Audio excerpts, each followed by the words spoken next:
enough, right? Let's move on. Let's talk about some of the other things we need to define.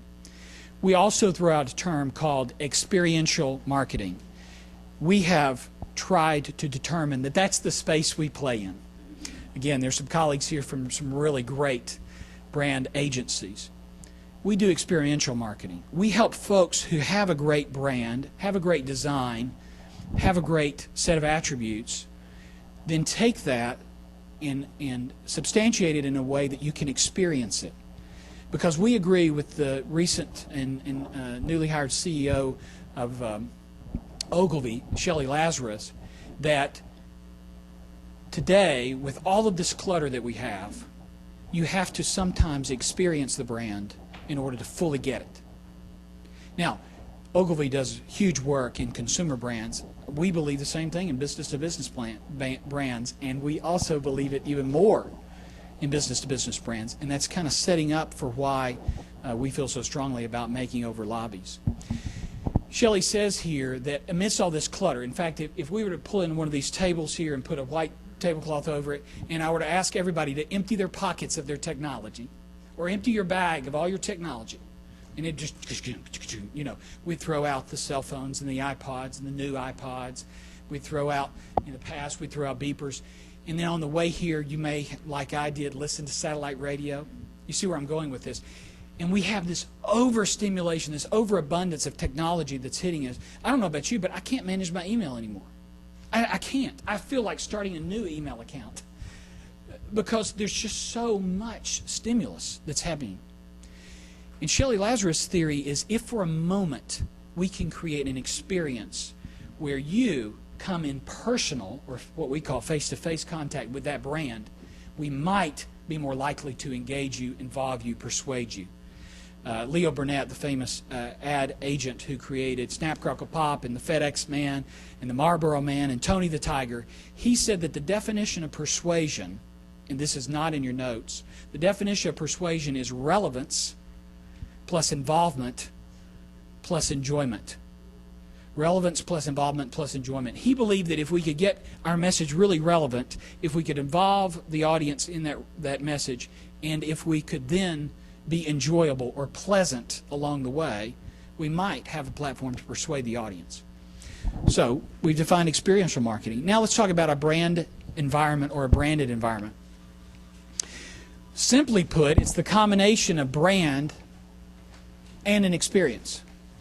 So we define brand, we've defined experience.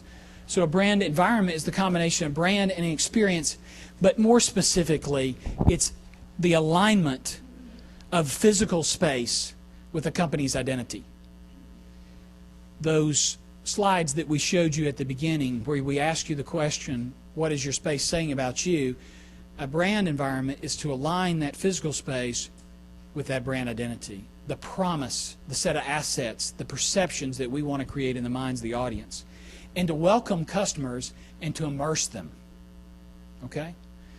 And that is, in our terms, a brand environment. Okay, so what market forces created this need for or drove marketers to initiate branded environments? Let's look at that.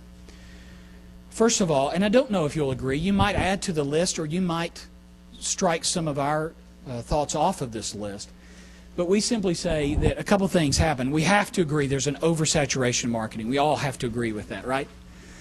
When professional athletes start tattooing shoe company logos on their bicep, right? And I get confused because it is the State Farm halftime show, but it's the FedEx stats update during the State Farm halftime show. I don't know if that ever confuses you. I really need a handbook to follow the program of who all the sponsors are. And then it's the Red Zone brought to you by Domino's Pizza. You follow me. Just watch a game and you'll see it. The other thing that's happening is, unfortunately, brochures and some of the traditional media that we've come to know, including insert ads and space ads, it's really hard for us to get those read. It's really hard for us to get people to look at them. And if you don't believe me, read some of the industry publications right now, some of the stock market reports on newspapers which aren't getting read, and on magazines, which as a whole aren't getting read. And the travesty, the thing that's so painful is we as marketers have in the past, and I don't know if you've ever researched this, but I'd challenge you to calculate the cost of a corporate brochure, because we know it's expensive. We hand somebody a document that we've birthed that costs us $20, and we'd really like for them to read it. But remember, now they're going to go out in the car and they're going to check their BlackBerry while they're driving, while they're listening to, you follow me? And yet we'd really love them to read our brochure.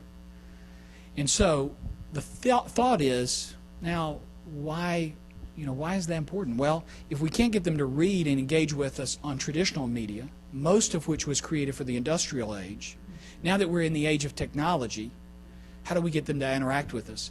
And the irony is, in an age of technology, which traditionally is thought of as machine and cold, we get them to interact with us in a face-to-face or personal way, because that's what people are really asking for.